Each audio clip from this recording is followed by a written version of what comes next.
Здравейте, добре дошли.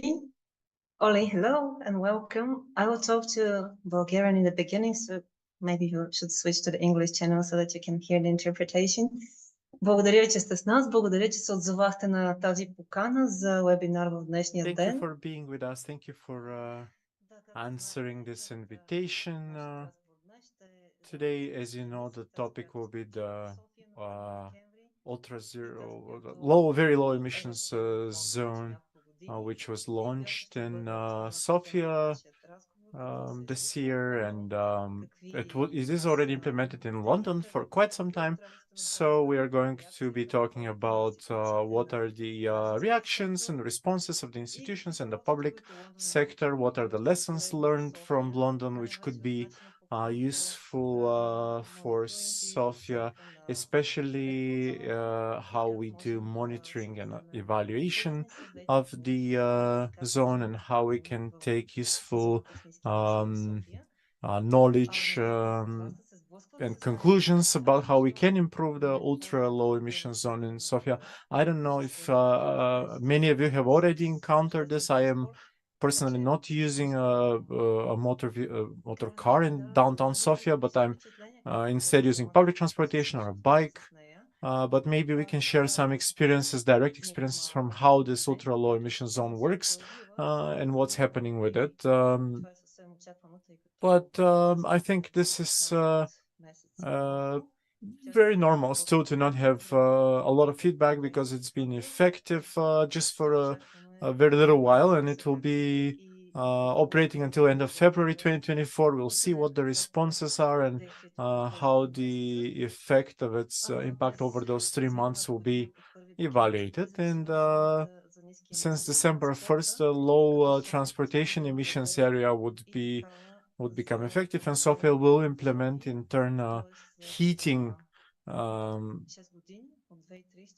ultra emissions area in 6 years, heating with solid fuel, such as, for example, using wooden materials, or coal would be forbidden. So far, we have some restrictions in our ultra low emissions area, which limits certain vehicles. We're going to be talking about it today. Oli, I already know in campaign that our organization is also active in. I heard his presentation about a year ago. He was discussing about how we are evaluating the ultra low emissions area in London and how it could be improved. And I thought that it's going to be a great idea to invite Mr. Oliver Lord to share with us what has already been happening in London. Oli, welcome. If you will, please say a few words about yourself. Maybe how I presented it was very short, very brief. So thank you, and you have the floor. But before I give you the floor, anyone who is joining us today will be able to ask questions or make comments in the chat. Using the chat function, you can ask questions in the Q&A session. Use the Q&A icon for this purpose. Then we are going to try and answer all of your questions. Please comment, react, respond. Ask your questions directly. Just raise your hand and you would have the option to speak, share, ask, and comment. And so, without further ado, I would like to hear from Oli. You have the floor. Hello, thank you for inviting me from a slightly less polluted London. I appreciate your invitation. Yes, I have been campaigning and also working on the other side of the fence in London from the public sector around the issue of clean air, and also specifically the policy of ultra low emission zone for a while now. So I hope to be able to provide you with some insight and answer any questions you have. So I created a presentation for you and then I'll just introduce our organization a little bit along the way. So just bear with me whilst I get that ready. Okay, here we go. So firstly, just to introduce Clean Cities campaign, for those who don't know it, it's a networked campaign across Europe that has been initiated by the NGO Transport and Environment. And we're delighted to have Za Zemiata with us as a partner, one of more than 85 partners now, and we span across around 20 countries. We go quite deep in a few of those countries and cities especially, and I've listed those on the slide, and that includes here in London, and also I lead the campaign here in the UK. We've also got a campaign up in Greater Manchester, which is pretty much our second biggest city region, and they have certainly approached clean air in a slightly different approach to London. The Clean Cities campaign, low emission zones, zero emission zones, ultra low emission zones are all part of a suite of policies and priorities that we are pushing as a campaign, and that also includes how do we start to reallocate public space from polluting vehicles. And so we have not just newer vehicles, but we also have fewer vehicles on our streets and more space for people. We're very keen to make sure that we support people to get around cities more actively, whether that's cycling or walking. Want to see much greater investment in public transport, and of course eventually get to the point where we're only really allowing zero emission vehicles to circulate in our cities. So these are the four pillars that we kind of base our campaign on, and as I say, we're delighted to have partners such as Za Zemiata sign up to this. Excuse me if I'm not pronouncing that properly. So to drill into London's ultra-low emission zone a little bit, it's been the talk of the town last year, and rightly so. And to start really with London's pollution problem, which you'll be aware of, and no doubt that we share very similar circumstances with Sofia. Very high levels of, historically and still very high levels of nitrogen dioxide concentrations, as you can see on the left of the slide, and we've charted this, or the mayor has charted this, according to anything dark red and above is still breaching the EU Ambient Air Quality Directive, which was meant to be met in 2010 at the latest. So we're very overdue. And you can probably also see a big splodge on the left of the map of London, and that it relates to our airport as well, which is a huge issue for the city, Heathrow Airport. And on the right is a map around particulate matter, which is the other pollutant, PM2.5, of great concern for us in the city. And we are far above the latest World Health Organization guidelines there, although I expect perhaps levels are much greater in Sofia.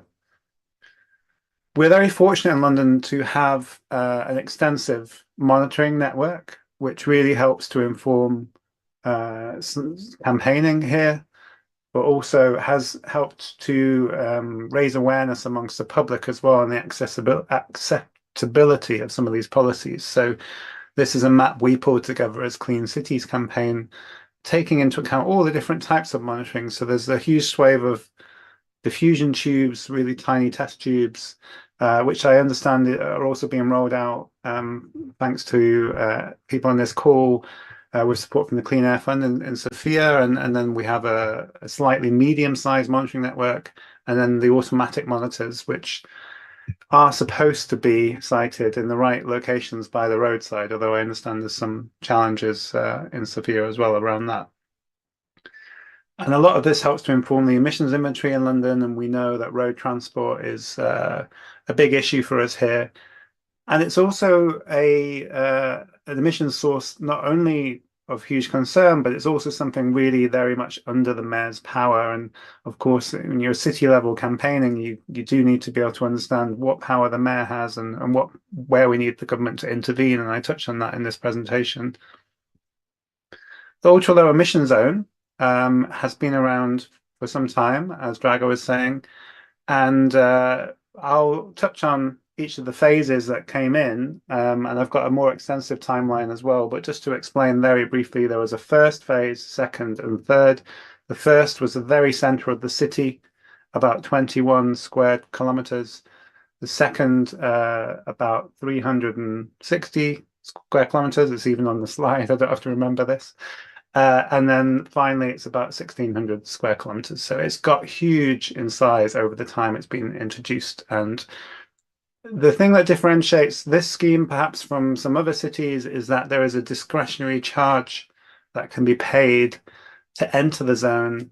For example, if you're not going to enter the zone very often, you can kind of contribute to the cost of polluting in the city, rather than it being an outright restriction on being able to access the city at all, if that makes sense. And I can touch on that.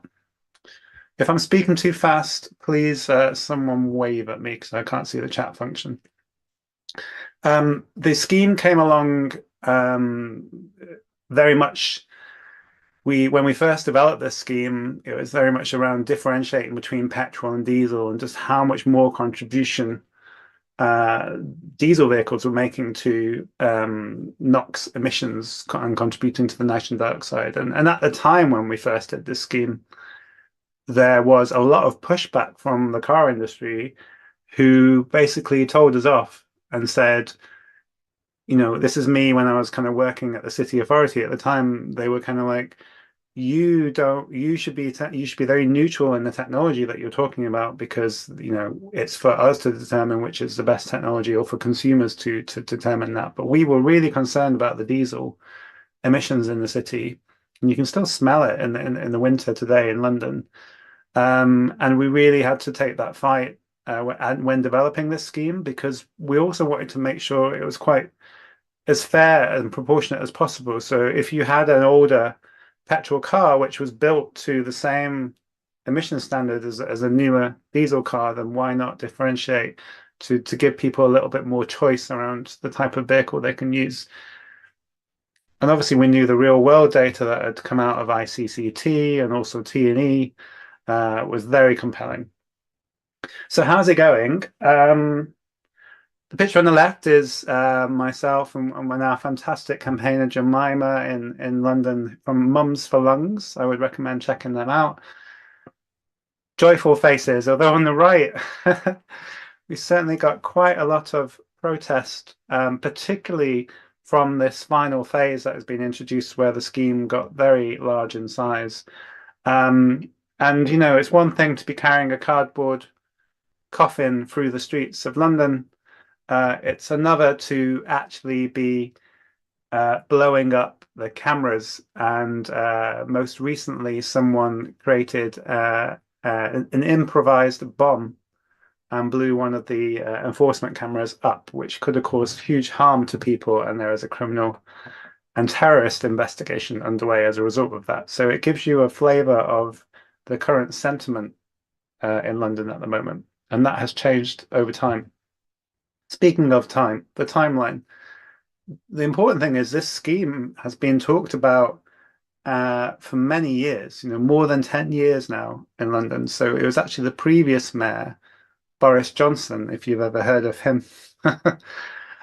He announced plans for the ultra low emission zone in 2013, and a lot of this was kind of related to the infraction proceedings that were starting to be discussed as a result of breaching the Ambient Air Quality Directive.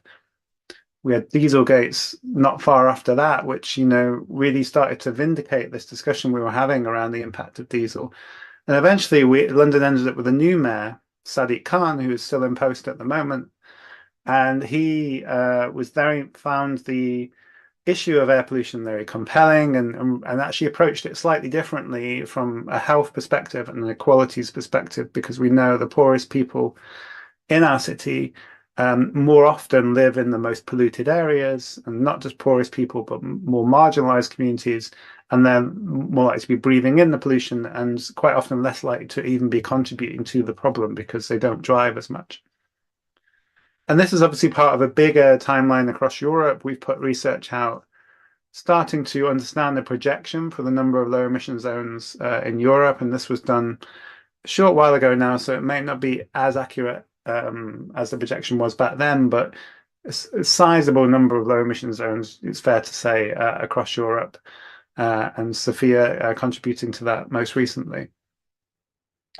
So, a key part of all this is how the scheme is communicated to the public as well. And in that timeline, I mentioned, when you're first starting off, having discussions around such a significant intervention, you need to make sure that, there are sort of compelling communications put out to the public to express the issue of and the problem. And that is what the Mayor of London did with these posters.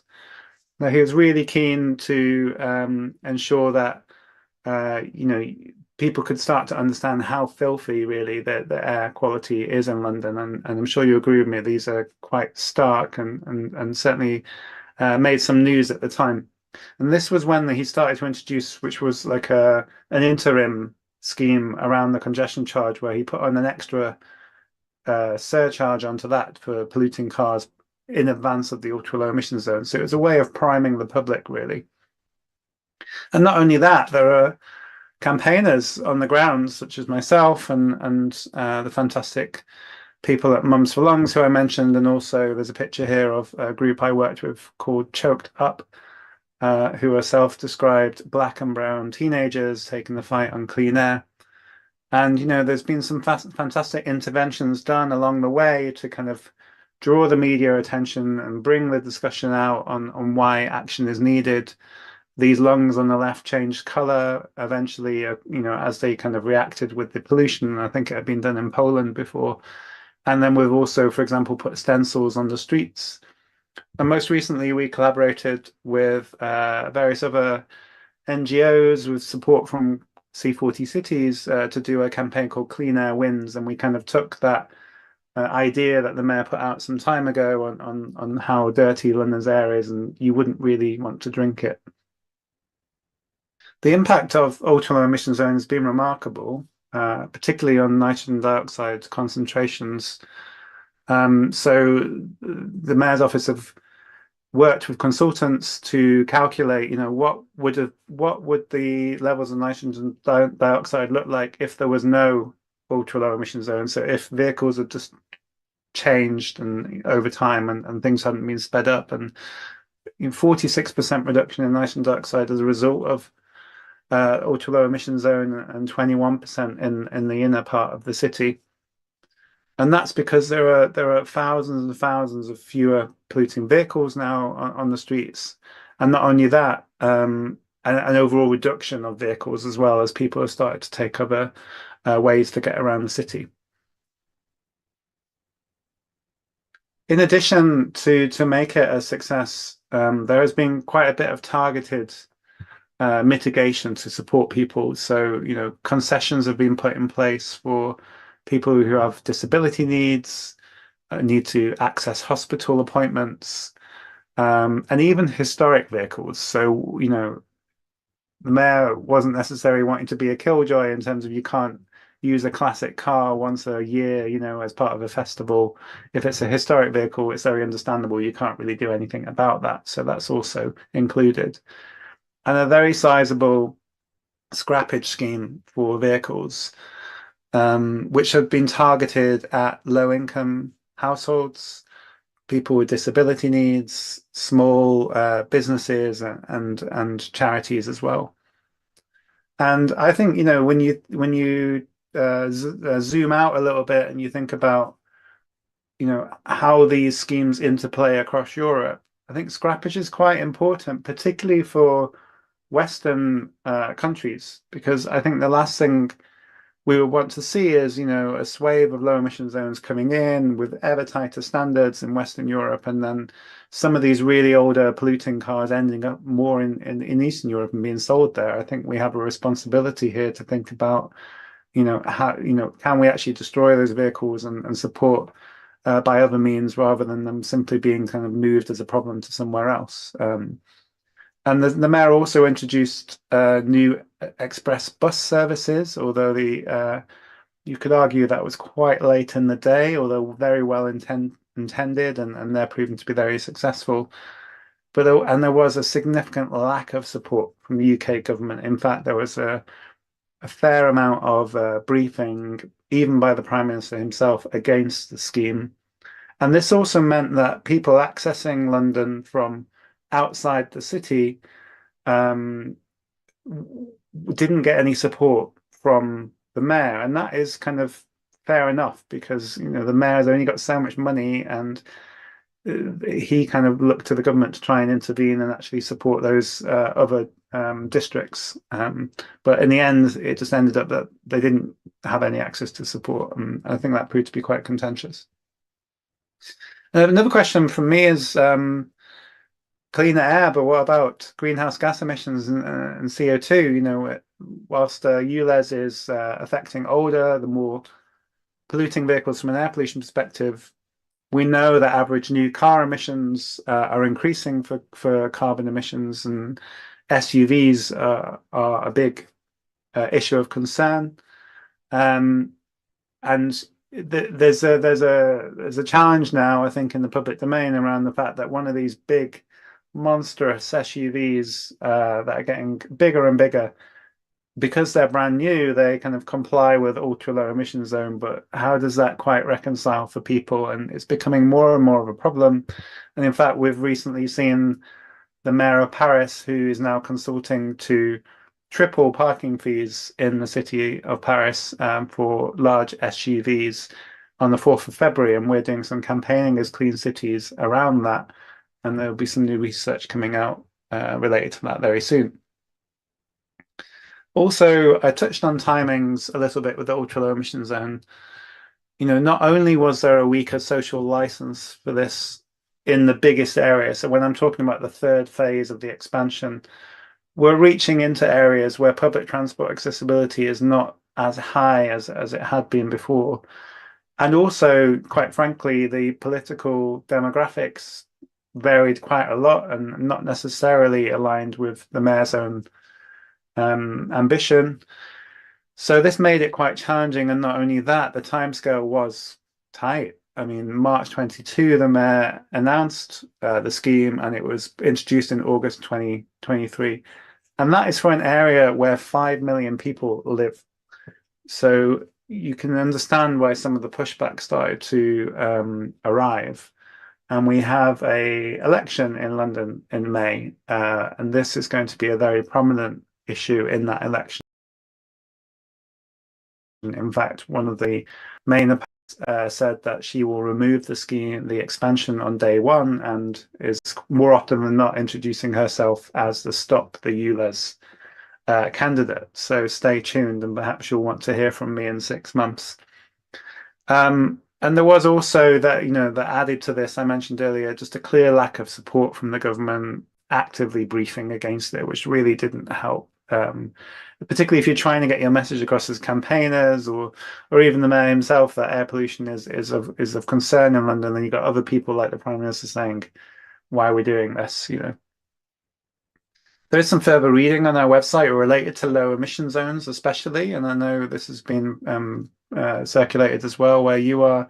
One I wanted to touch on is around the 5 fast and fair solutions for cleaning up urban transport, and that was our response, just high level at a European level. How can we ensure that these schemes, are fair when they're introduced? And that's where we take some of the lessons from London and from other cities, thinking about scrappage schemes. How do we reduce the costs of bicycle purchase in certain cities?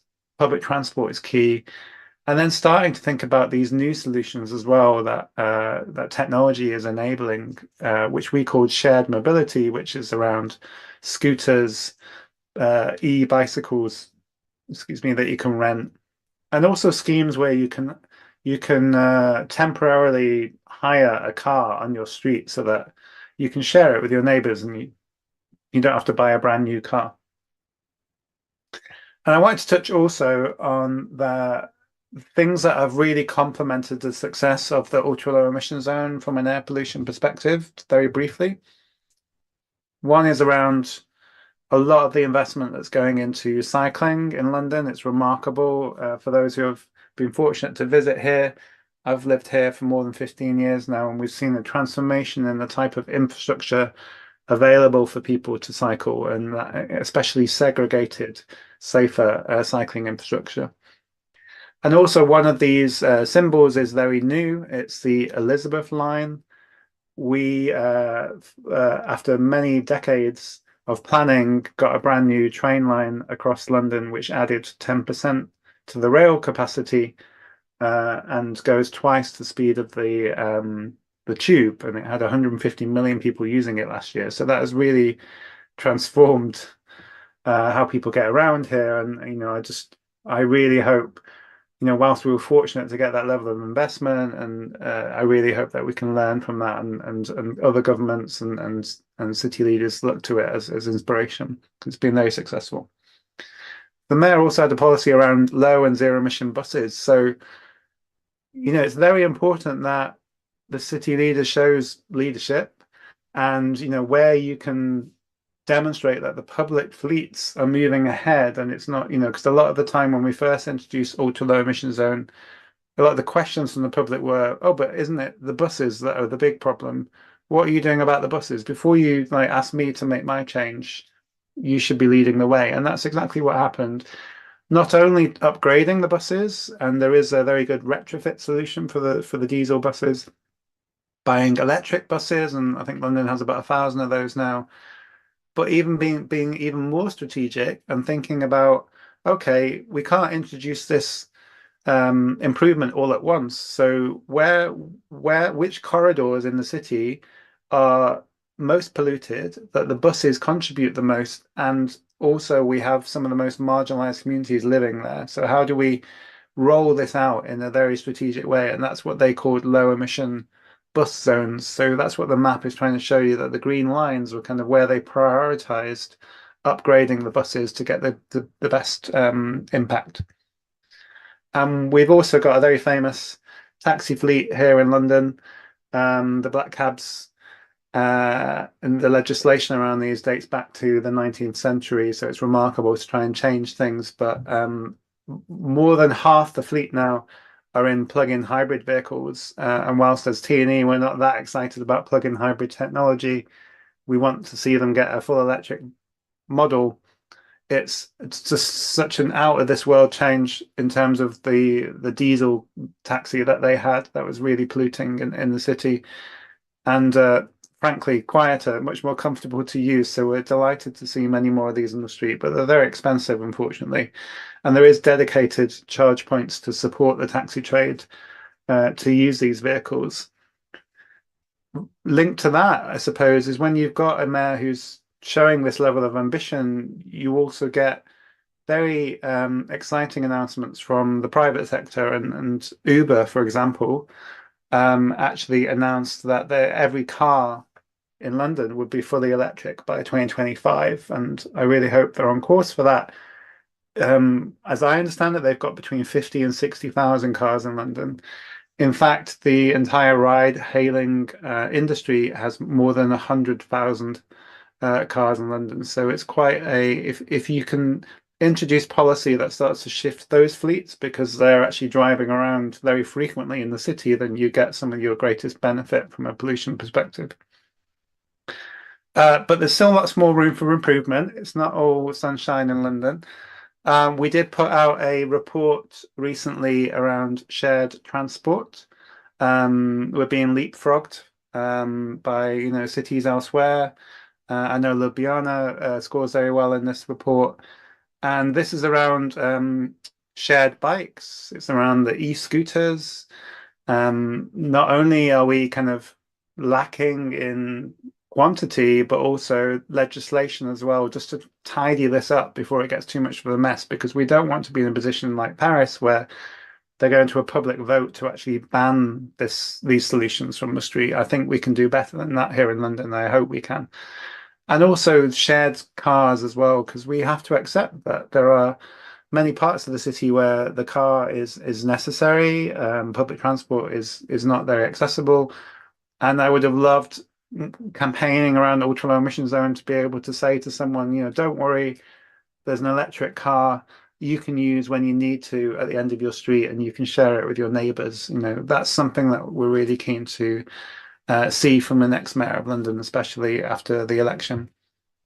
There is also a very big road tunnel being built in London, which has raised millions of eyebrows, particularly when the mayor has such a strong climate record.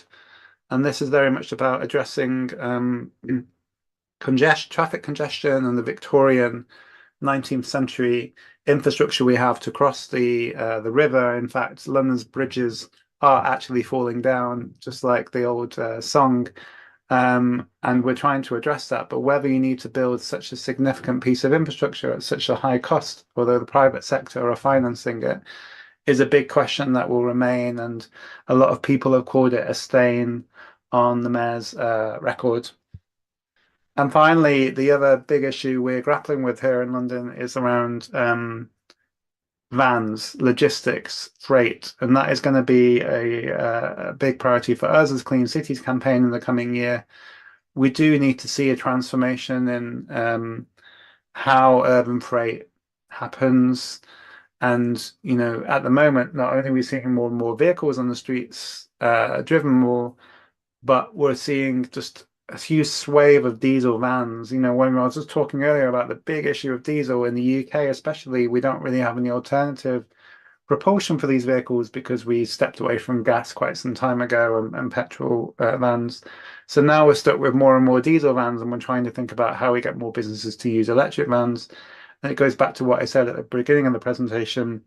It's not just about newer vehicles, it's also about fewer vehicles. And how do we get to that point? Well, we've just had a great campaign here in London called Cargo Revolution, which is about excelling the benefits of cargo bikes, because actually it's a damn sight quicker to cycle now in central London than it is to use a motor vehicle. And businesses are cottoning on to that. And in fact, we've got some of the big business like DPD, UPS, Amazon UK, who I was speaking to earlier. They're all using cargo bikes. And we want to explain to Londoners, but also businesses, that this isn't a novelty thing anymore. Actually, the technology can really help. And because the city is investing so significantly in cycling infrastructure, you can make big improvements. Not only for businesses, but eventually we want to see this campaign extend to include parents as well, because in London, 25% of the morning peak car traffic is about getting kids to school. And I think we can do something quite differently there as well with our Streets for Kids campaign. That's the end of my presentation. I hope that was helpful. I hope I didn't speak too fast. And I'm here to take any questions.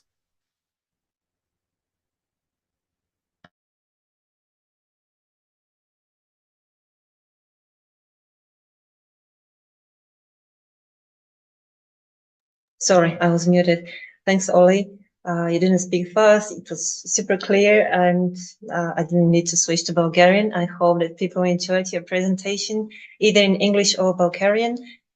Yeah, impressive, but also super thoughtful about the big way forward. And I was very happy to see the cargo revolution at the very end, because we're just starting to talk about cargo vehicles and cargo bikes and the huge opportunity of this here in Sofia. And this conversation is started by the civil society sector. It's not started by the businesses. It's not started by the regulator. And we're definitely lagging behind. So I'll be very dedicated to bring the revolution, the cargo revolution, to Sofia as well. I'll start with two questions we have here, and the two of them are by my colleague Ivailo Hlebarov, who is also part of the Clean Air team at Za Zemiata. He's the head of our team. And Ivo, if you want, you can also get in the Zoom just by raising your hand, and you'll be able to talk. Or if you prefer, I can read the questions out.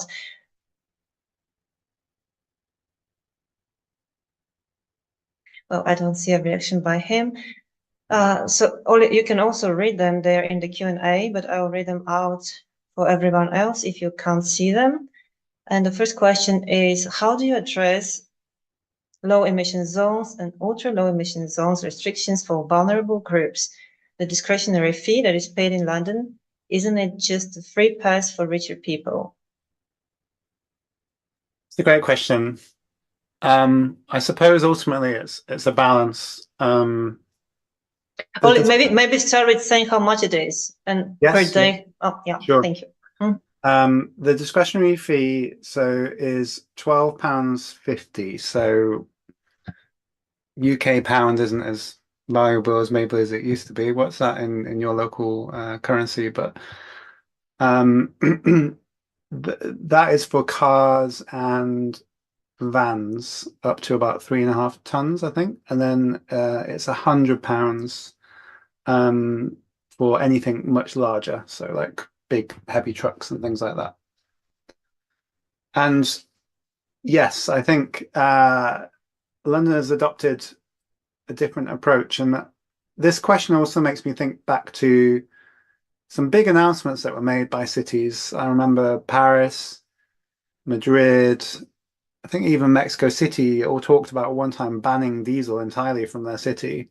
Um, and it never quite came to fruition. And London kind of felt, I remember at the time, we're under a lot of pressure to agree to that policy, or why are you not doing it if all these other cities are saying it? And you could argue London went down a slightly more pragmatic approach, which was, we want to do something sooner that would reduce pollution, but not kind of like to stop everyone from being able to drive around where they can. And that's where this idea of a discretionary charge came in.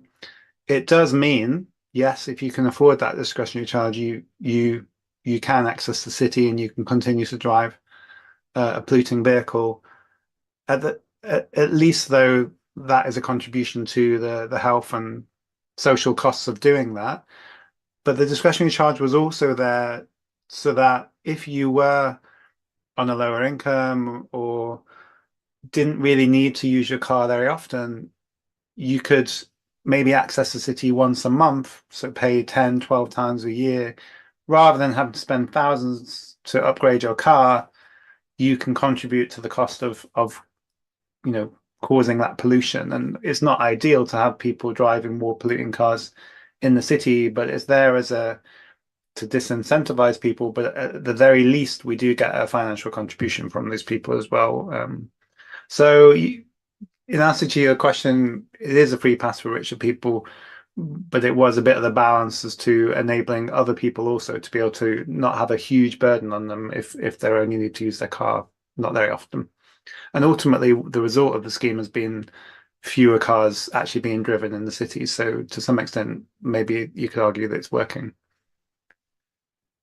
I see, is that okay? And I see there's a second question, the role in congestion charge of reducing pollution and motor vehicles. You can take this one. We are also doing a small research here at Za Zemiata, trying to understand if a congestion charge scheme for Sofia will be something that will complement or even be better than the low emission zone.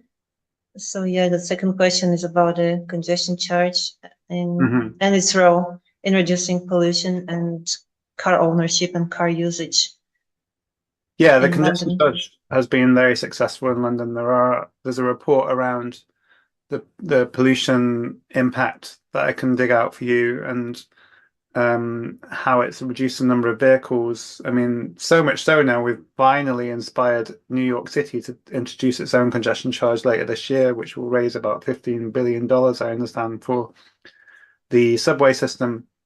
And whilst the ultra low emission zone was never intended to raise any money, because if you are only just raising money, thinking about the previous question, then it's not quite working. Whereas with the congestion charge, it was very much intended to disincentivize people, but raise money and invest in public transport. And one of the biggest successes of that scheme has been that we got new bus lanes in the city, and the bus services vastly improved because we were able to take that funding and invest it into those services.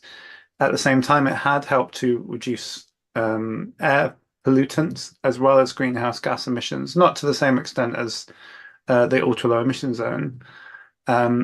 However, congestion in London has returned. So whilst the volume of vehicles in central London has been decreasing, I mean, we have crossing into the central London area every day more than 500,000 cars. But that used to be much higher.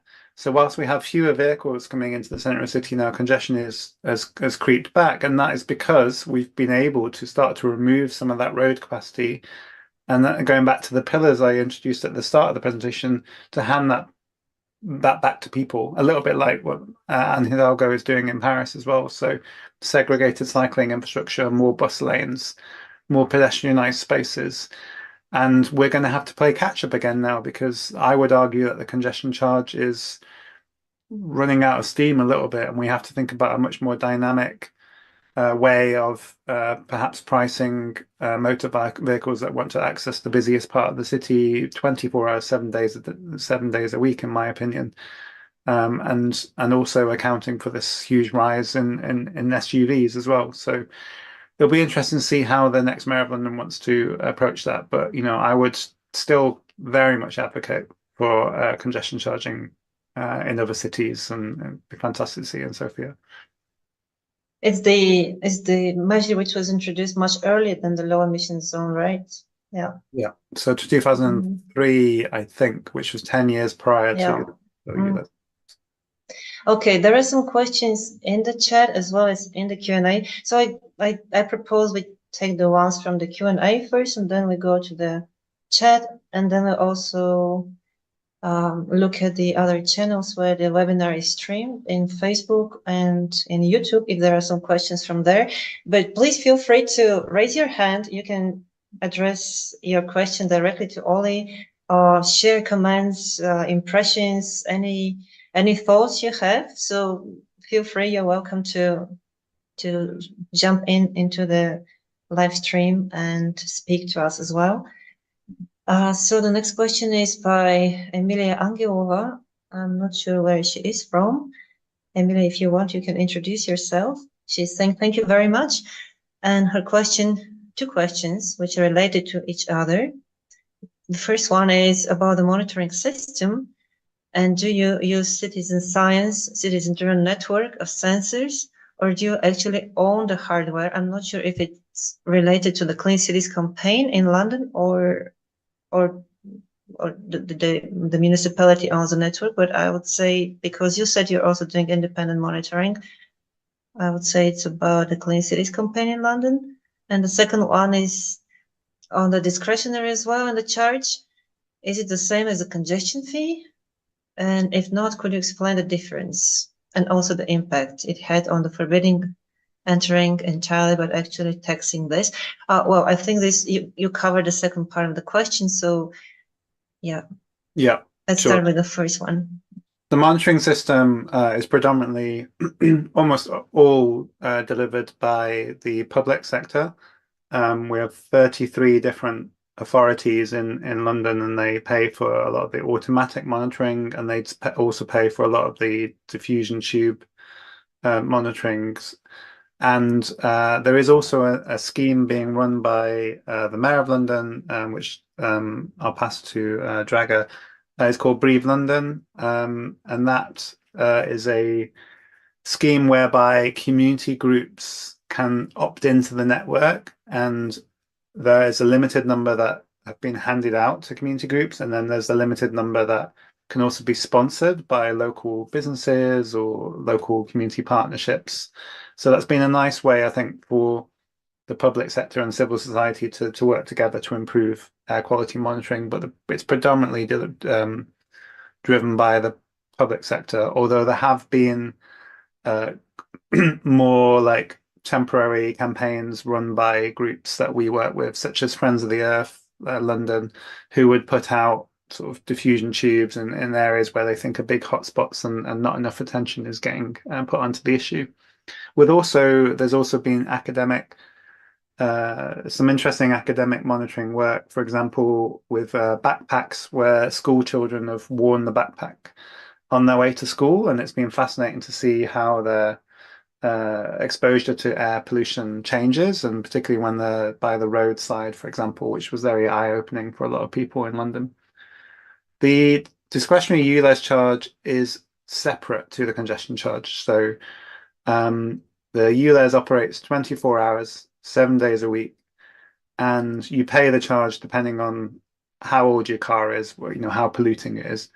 The congestion charge is very much, if you are accessing the center of the city at peak time, you need to pay a certain amount of money. And that's currently around £15, I think, or thereabouts. So the two are on top of each other at the minute.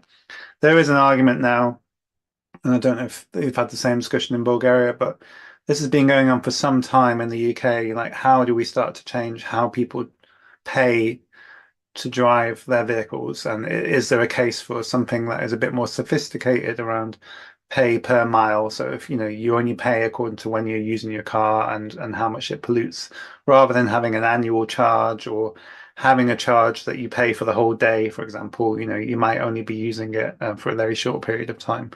And that's something that will continue to be discussed, but it's a hot potato that is passed between politicians because no one really wants to open the can of worms about how should we start a conversation with people about how they pay to drive, because no one wants to even think about having to pay to drive, really.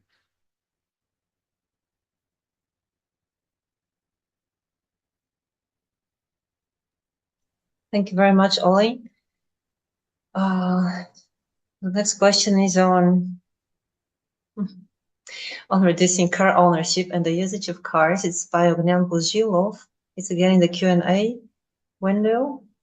And he's asking, what is the best way to build a culture of active transportation among the general public? Yeah, this is a very huge question. I guess you won't be able to give us the magic recipe. And do you have any advice on which social groups to start with? You already mentioned the parents as a very high target in your campaigns, but yeah. Yeah. No, what can you say? It's a very important question. And, at the end of the day, we're having to undo sort of decades of damage of building our cities and our lives around cars. So the infrastructure even is against us to some extent, because it's just so much easier quite often to use your car. Houses are being built around just using cars.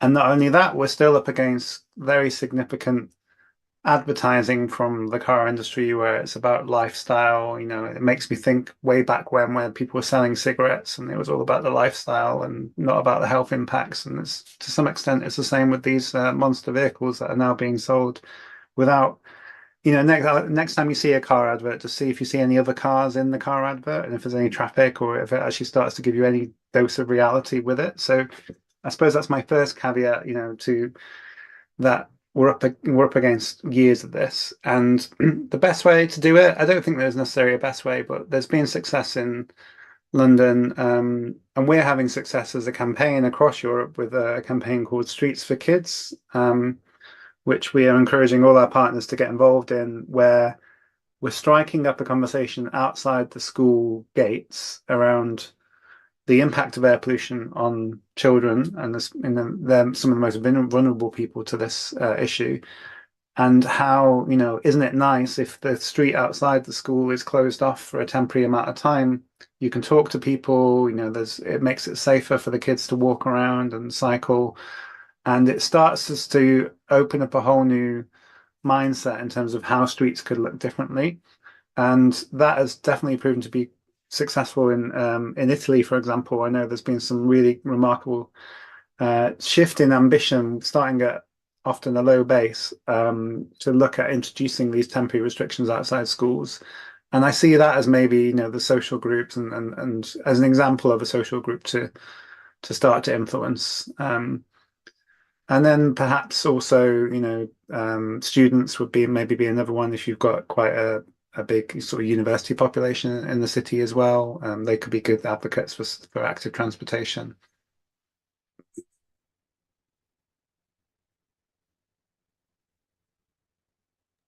Thanks a lot, Ollie. The next question is by Fabio Nuccio. He has also written in the chat, so thanks, Fabio, for posting your question here. He's from the Rome Mobility Agency. Maybe you've worked together, Ollie, I don't know. But he's asking about a comparison of data between nitrogen oxide. He has written, but I guess he means nitrogen dioxide, because you mentioned that this is what you have been monitoring. You have comparison data between nitrogen dioxide pollution in August, December 2023 after the EULS was entered into force versus the same period of 2022? So that's the latest expansion of the scheme, and this would come from the mayor's office, and they've done a report a month since the scheme started, and that only looked at like compliance of the vehicles. And obviously you need to be a bit careful when you look at emissions, but also especially concentrations, because of needing to see the impact bed in. However, there is a report online already 1 month on, and I think there's going to be there'll probably be a 6 month on report, I would hazard a guess. So that's something to look out for. But I can put in the chat now just that 1 month on report, just so you get an idea of what they've published so far.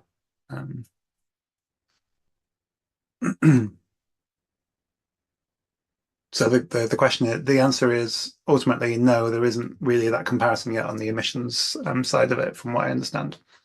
But there have been previous reports on the previous phases, which is what I put the chart in my presentation from. Okay, I won't be clicking the done button because the question will disappear. I'll just leave it for your link to be visible for a while. And we have one more question in the Q&A, which is by Dimitar Petrov, who is from the Sofia City Council. And he's asking, do you have any information as to what percentage of fines imposed on emission zone violators are appealed in court? If there is such a procedure at all. Okay, I guess this is a direct question linking to the situation in Sofia, because the way to impose and actually collect the fines is very unclear, and we expect that many people will just challenge them in court, and actually the scheme will not be able to be imposed in the way it is thought to be. So thanks, Dimitar, and Oli, if you can say how you do it in London. Yeah, well, in the UK, I think we seem to be very okay with the surveillance state, which means we've got a lot of cameras everywhere. And I always think about my friends in Paris who really don't like that. But in London, we've been very fortunate to have a very sophisticated camera network. So the enforcement is done automatically using cameras, and they can access the registration plate of a car, and then it can look up the age of that car and the fuel type, and then it knows what sort of Euro standard it is. And then if someone hasn't paid the discretionary, so if it complies, it's fine. If it's an exempt, fine. But if it hasn't paid the discretionary charge, then they get a fine, and that goes to them in the post, and then it can be appealed. But it's more often than not, I would have thought, they don't win those appeals. I know that Transport for London do publish information around compliance and how many people have got fines and all that sort of stuff, and it is available on their website. I think it's in the report I provided. And then also, Dragar, I'll send you a link to where some more of that information will be available as well. But yes, there is information out there, and it's on the Transport for London website.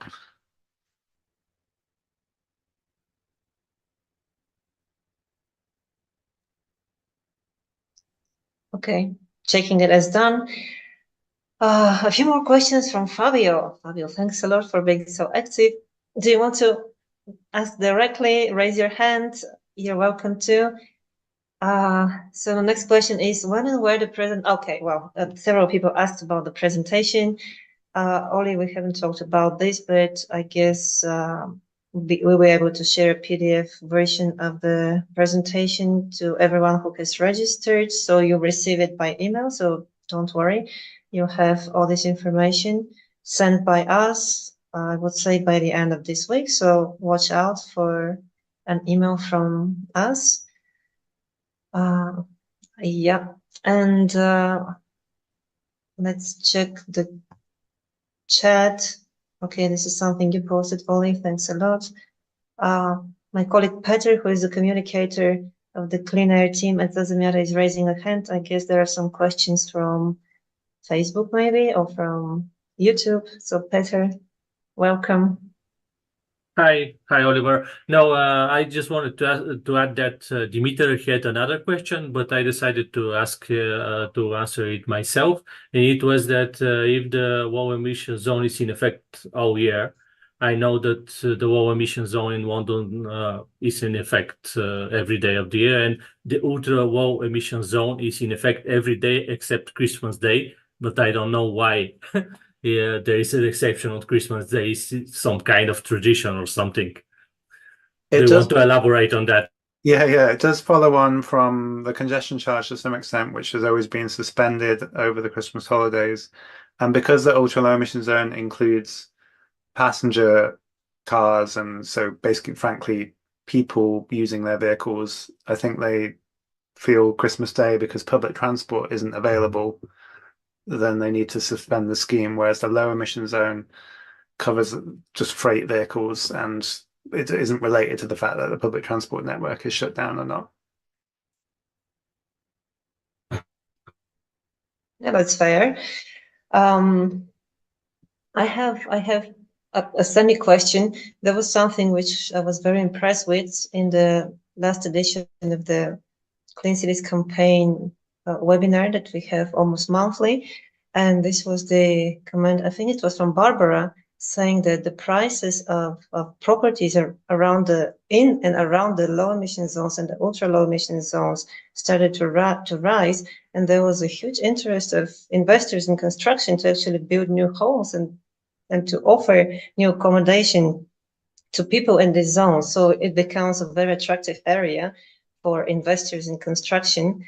Yeah, just wanted to hear how do you interpret this, and is this really a trend, and is this for the better, and do we see construction companies as our allies, or this is a rather negative trend that will bring more division and divide in the city? Yeah, it's a fascinating question, isn't it? I think Barbara might have also been referring to sort of low traffic zones as much as sort of the emission schemes. And I think something we've not done very well historically is capturing from a public sector perspective, capturing the added value that comes from this investment in, for example, rail capacity, nicer and more pleasant streets and new town squares for communities. And that obviously makes areas more accessible, people friendly, more attractive to go visit, but also to live there. And a lot of the landowners and the developers will benefit from that. And a good example so I think historically we've never quite sort of, as the public sector, we've made all that investment, but then it's kind of then benefited also, not it's benefited the greater good, but it's also benefited a lot of the people who own all the land in that area. And developers really get that. So there are some very forward and progressive thinking developers in London who want to see more and more pedestrianisation of the centre of the city, for example. They want to see more zero emission zones. I'll give you an example. There's an organisation, they're not developers, but they're called the New West End Company, and they represent very big retailers in the centre of the city, such as Selfridges. And they also have the Crown Estate on their board. So that's basically the people who deal with all the land and buildings, the fabulous buildings on Regent Street that are owned by the Palace, for example. And they advocate for a zero emission area of some sort in the centre of the city. And they advocate for pedestrianisation of our major high street, Oxford Street, because they see the benefit that comes from that. The best example I've got at the moment of how we've started to address this is we have a thing in the UK and in London especially called the Community Infrastructure Levy, which is if you, so we use that, I think, to help pay for this brand new train line that I mentioned, in the knowing that this is where the train line's going. If you are building a development around that new station that's going to kind of appear in about 10 years' time, there's a bit of tax and levy that is kind of put onto that developer to give back to the state, because you're kind of capturing that added value as a result of the state making an investment in the area, if that makes sense. That's my very basic way of explaining that, but it's been a good way to start to respond to that, I think. Awesome. I really want to see this recognition also happening in other cities in Europe. And yeah, this is probably a topic for another webinar, the low traffic zones. We're not going to talk more about this because it's a huge topic. And we're already coming to almost the end of our webinar. We'll stay for a few minutes more just to take a few more questions. The interpretation will still be on for a couple more minutes. So feel free to raise your hand if you still haven't been able to ask your question. Peter, you were already on. Do we have some comments, reactions, questions from Facebook or from YouTube, from the live streams? No, we don't have any other. Not yet. Okay. So there is one more question from Ivo Hlebaro from the Clean Air team at Za Zemiata, and it's about the requirements for electrification. You've been mentioning the corporate fleet and some good examples by UPS and so on. The question is there a legal requirement, or this is tackled via the ULEZ in London?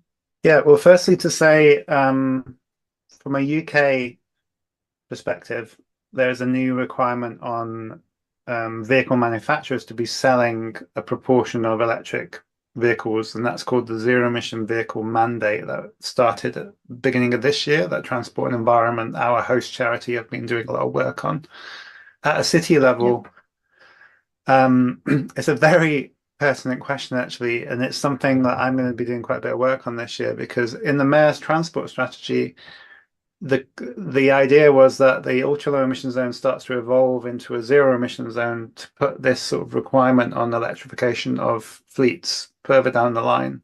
As a result of the backlash on ULEZ, the mayor has gone a little bit more cold, and he's actually said he might shelve those plans, which was meant to start from sometime in 2025, which is, in my opinion, these big fleets were looking towards that as a way to, understand what is going to be required of them, and they're starting to invest quite heavily. So I do see quite a lot of electric vehicles related to the corporations that you've mentioned in your question, like DHL and UPS, IKEA as well, another example.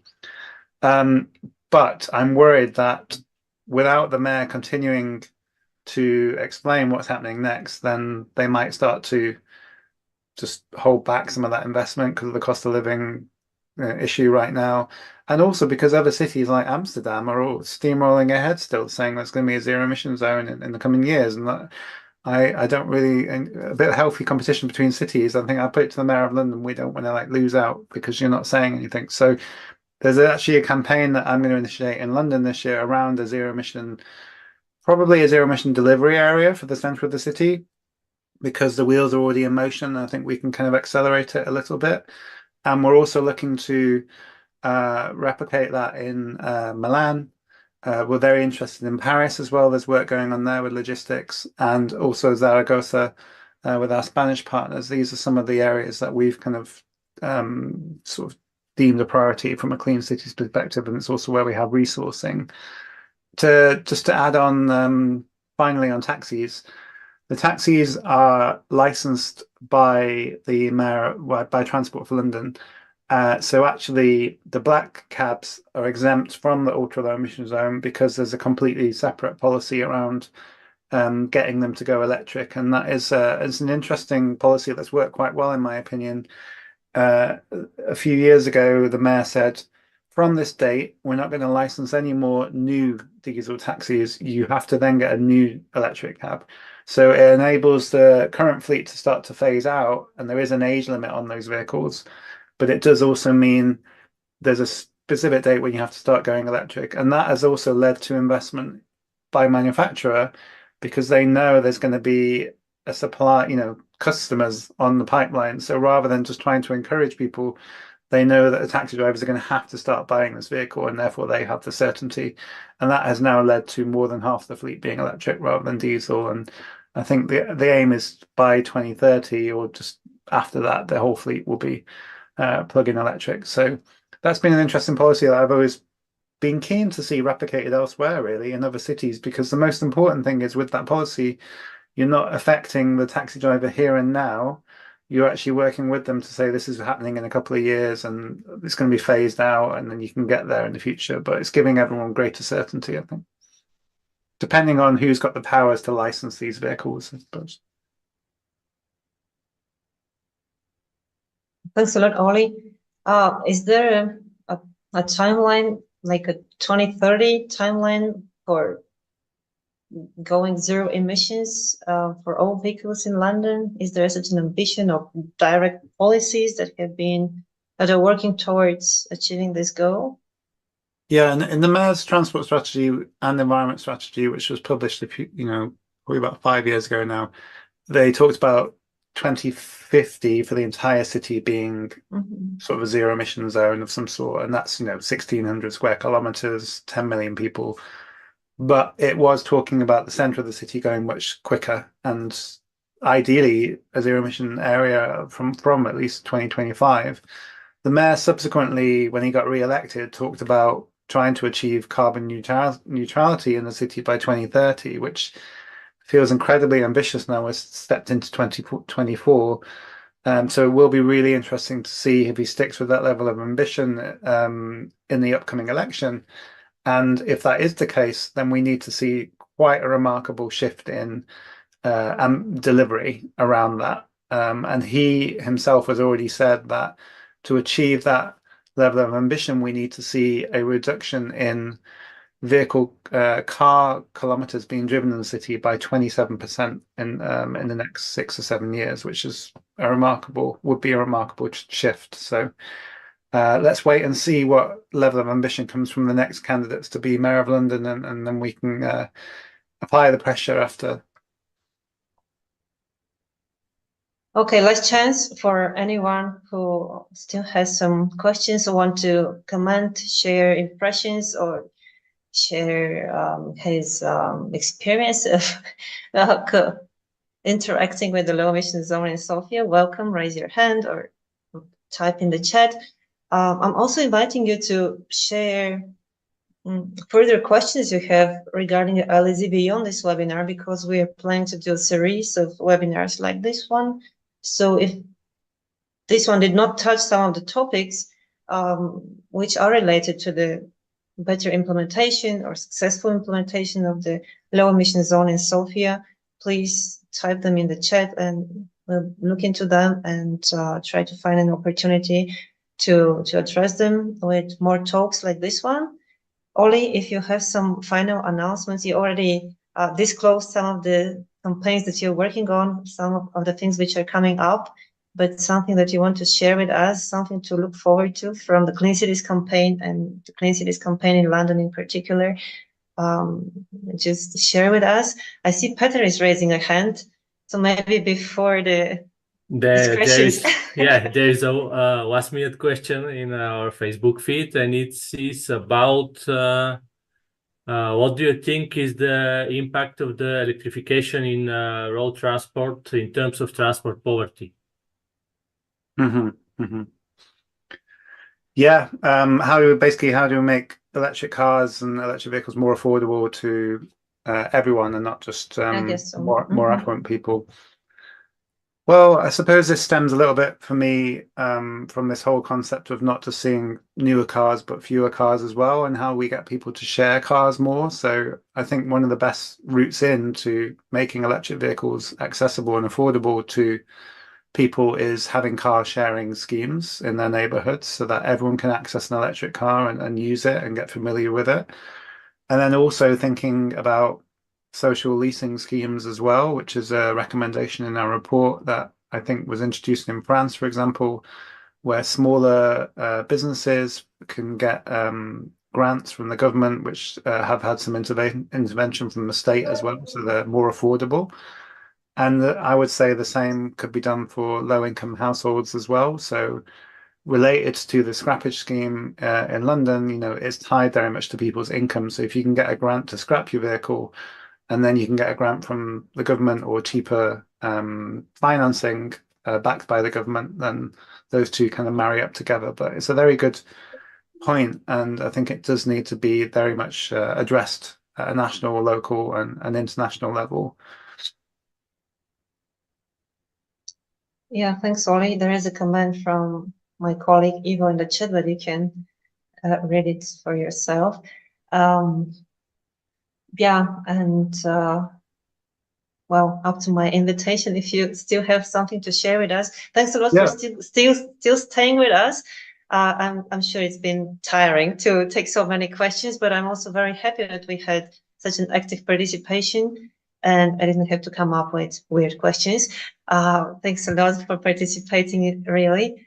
So no, Oli, I would say the main thing coming out from our campaign in the coming days and the next couple of weeks is related to the referendum in Paris around SUVs, and there'll be some research looking at the size of vehicles in Europe and how this is a concern for us. So it might be of interest to you when that comes out, and particularly when you're looking at the European level data. And watch this space for those campaigns I mentioned around zero emission areas in the city. What we do next with the cargo bike campaign, we'd love to try and see how we can almost provide that, the way the Clean Cities campaign works to some extent is how do we support local partners with communication tools and things like that. So if we can take the branding of that and the model for it and it's able to be replicated somewhere else, then that would be fantastic. So we could talk about that a bit more. And then maybe finally, the other campaign I've had quite a bit of success with in London is around, it sounds niche, but it's around where people get to keep their bicycles at home, because we've got so much housing in the city that people are living in very small flats. And if you want to try and encourage people to cycle, where the hell do you keep your bike? So we've been having a lot of success to try and get more parking spaces to be turned into sort of storage units, sort of bike hangers, we call them, so that actually residents can keep their bikes on the street and safely use them and secure them. And that's something, it's these smaller pieces that feel maybe a bit niche that actually add up and help people live a lifestyle where they're not as reliant on using cars. So that's something else perhaps to mention about London. But thanks so much for inviting me. I'll press on, but really nice to be with you today. Thank you very much indeed. And it's a fantastic campaign on where you keep your bike. If you can share the link to it, there are amazing images and really inspirational campaigning for better cycling infrastructure in London. Mentioning which, one of the main things that I'm taking from this webinar are the supportive measures which make the work of the LSZ really successful, which is the investment in walking and cycling, investment in more and better public transport and in shared mobility. And in relation to this, I'm just sharing something Za Zemiata has been active on in the chat since September. And this is the petition on better cycling infrastructure in Sofia. It's already got almost 5,000 signatures, and it's going to be presented to the mayor in the next few weeks. So watch out for this. If you haven't signed it yet, please do so. It's in the chat. You can open the link. And yeah, definitely something we have to work on, the alternatives and the supportive measures to just to make it possible to move to clean mobility and clean transportation in the city. Oli, I'll switch to Bulgarian now. Thanks a lot indeed. Grateful for your input and really looking forward to working in the Clean Cities campaign together in 2024. And bye. Yeah, bye, Oli. За всички останали една последна обява. For everybody else, a last thing that I would like to share, other than the invitation, you can share about what you want to apply for the low emission zone in Sofia. If you have not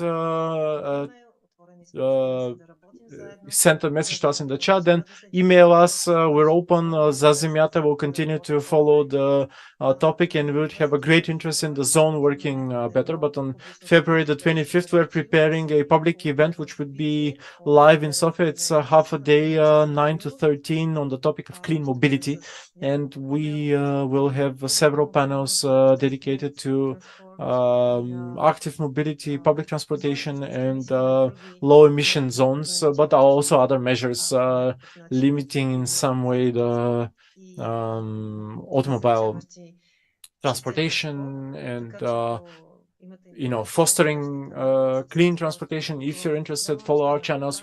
Very soon we're going to receive our invitations. So January the 21st, 9 to 13th will be in Launchy in Tsum's building. Thank you so much. You can find us in zazemiata.org. We have our emails and contacts there.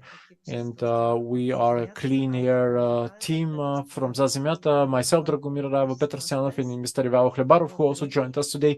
Thank you so much, and let's all fight for a cleaner air and better public transportation and cleaner public transportation in Sofia. Until we meet again, goodbye.